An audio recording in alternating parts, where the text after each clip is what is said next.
Good afternoon, classmates. I'm Melgino Ireves, and my topic is diversity, equity, and inclusion in higher education with the subtopic promoting diversity in faculty, staff, and students.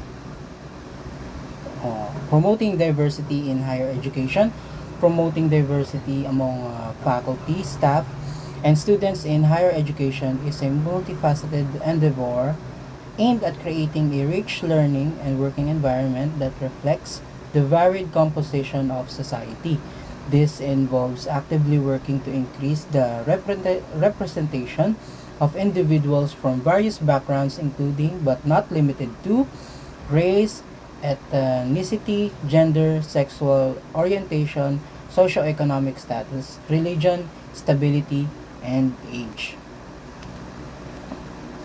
For the faculty and staff, this means implementing equitable hiring and retention practices, offering professional development focused on diversity and inclusion, and fostering a campus climate where all employees feel valued and respected.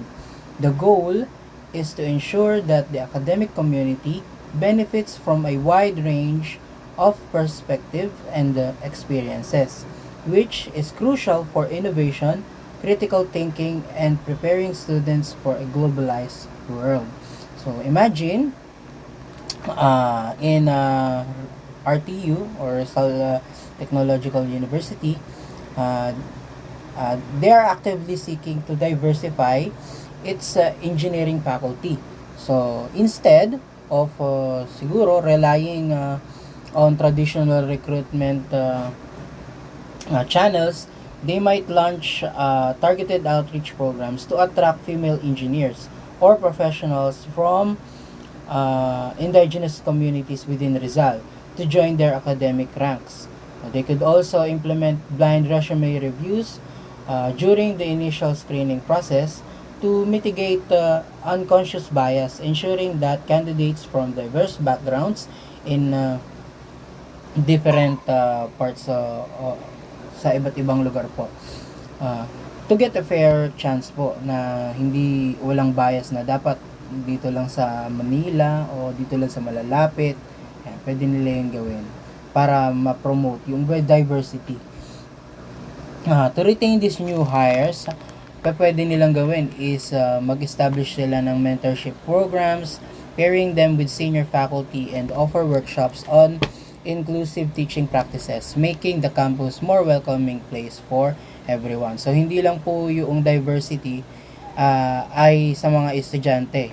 So, sa mga faculty and staff din po yan pwedeng gawin. At hindi po natin siya pwedeng halimbawa, hindi natin pwedeng tanggapin dahil lang sa siya ay indigenous, 'di ba? Minsan nagiging parang tawag doon, nagiging parang racist ang dating pagkaayaw natin ng ganun. So, hindi po siya pwede doon. So, para ma-promote pa natin yung diversity, pwede natin gawin yung mga yun, pwedeng blind screening o kaya minsan nga dapat na ipa-prioritize pa sila kasi nga may mga experiences sila na na-i-share na hindi na i-share ng mga taga dito din. So, mas maganda, mas maraming experiences sa iba't ibang mga tao. Mas maganda.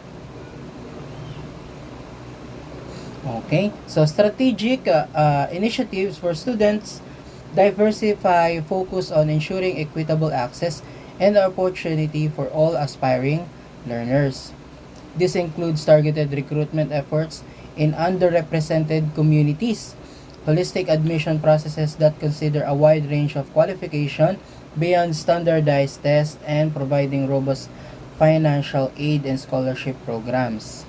So, ito po, yun nga po yung sinasabi ko sa mga students naman po. So, minsan binibigyan po sila financial aid and scholarship programs para mahikayat yung mga nandoon sa mga underrepresented communities.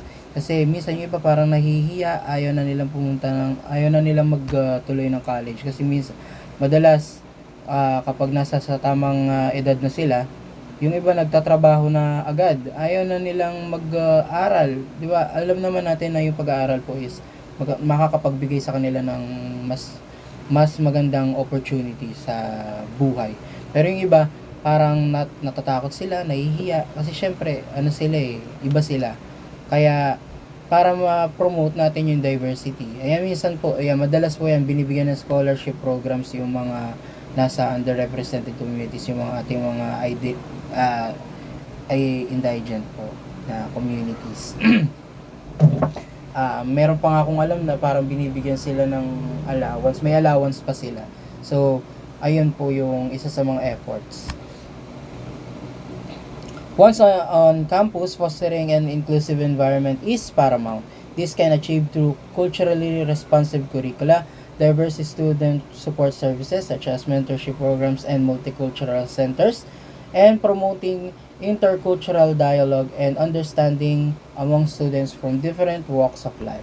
The aim is to create a welcoming atmosphere where all students can thrive academically, socially, and personally. So, isa sa mga nakikita ko pong example nito is yung sa mga ibang bansa.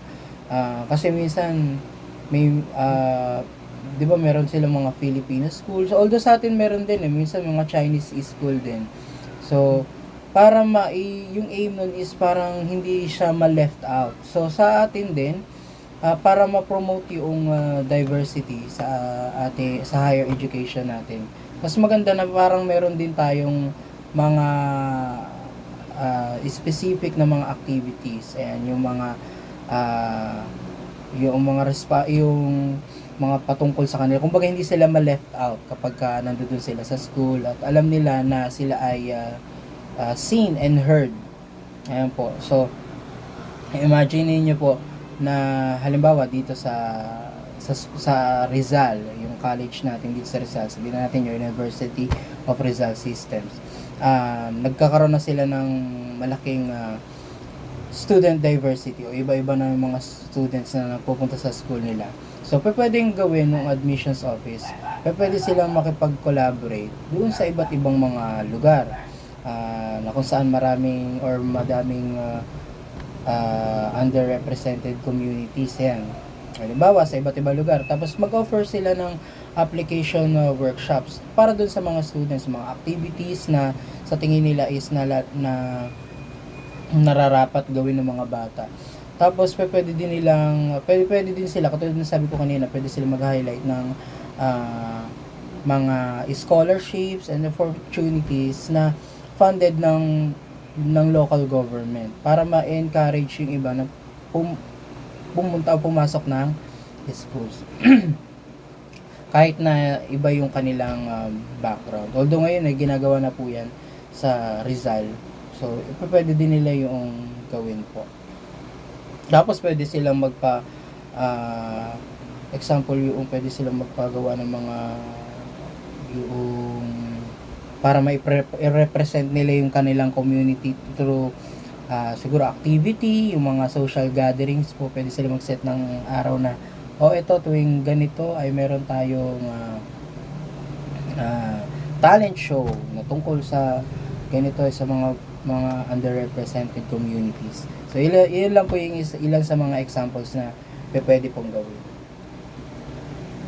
So for all the members of the higher education community, faculty, staffs, and students, promoting diversity extends beyond mere representation. Hindi lang po yung sa pagre-represent natin, papakita natin na, eto sila, hindi natin sila dapat hindi lang po yung ganun, yung representation. So, it involves cultivating a culture of equity and inclusion where differences are celebrated and valued as strengths. So ito nga po yung nakikita ko na gusto kong ipakita na nakikita sa ibang bansa po kasi kapag katulad ng ibang mga teachers na nakita ko po kasi yung sa pinsan ko na yung school nila nagse-celebrate tuwing Filipino na lahat ng mga syempre yung mga teachers sa Pilipino, yung mga students sa Pilipino na nandoon sila, nagsasayaw sila doon ng mga cultural dance and mga cultural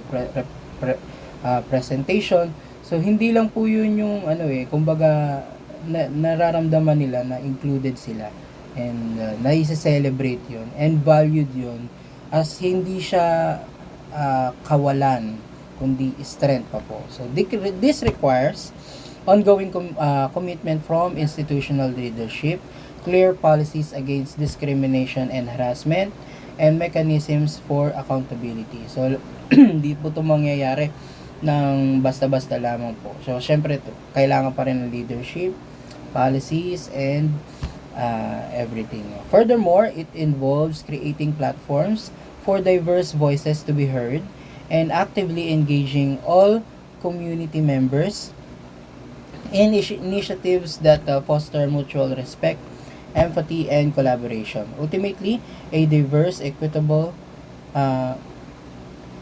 and inclusive campus prepares individuals to contribute meaningfully to an increasingly complex and interconnected society. So, finally, considering a university system with campuses across Rizal, perhaps extension of University of the Rizal system, yun nga po na mag-extend po tayo dun sa mga lugar na kung saan mas malapit pa po yung mga natin, yung mga underrepresented na communities, kasi through that, kung halimbawa makakaya natin na mas mapalapit sa kanila, mas mahihikayat natin sila na makasama ay magkaroon tayo ng diversity sa ating school. So although hindi natin yun ipinipilit, yung kung nangyayari kasi parang gusto natin siyang ipilit. So, hindi natin siya ipinipilit. Kumbaga, sayang kasi, opportunity yun para sa lahat. So, hindi dapat yun maging opportunity para lang sa ating nakakaalam nun. Kumbaga, opportunity yun para sa lahat ng Pilipino. Sa lahat ng mga estudyante. Sa lahat. Ayun. So, hindi natin parang pinipilit na parang magkaroon lang tayo ng diversity. So, hindi. Kundi para mahikayat ang lahat. So, ayun po, ito po ang ating activity 11.2. So, may dalawang questions lang po yan. Sasagutin nyo na lang po yan. Depende po sa, ayun po. And, yun lang po. Thank you.